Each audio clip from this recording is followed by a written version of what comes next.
So, ayun no, ang tagal ko na nagkikrave ng Jollibee kaya pumunta ako Mongkok.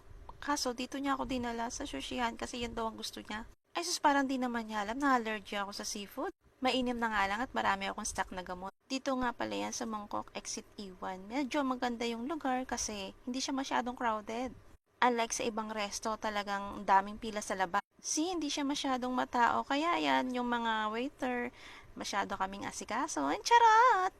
Pipili ka nga lang ng gusto mo, isang set, 2 piraso o isang piraso, basta kaya lang pera na manlilibre sa'yo. Ganon.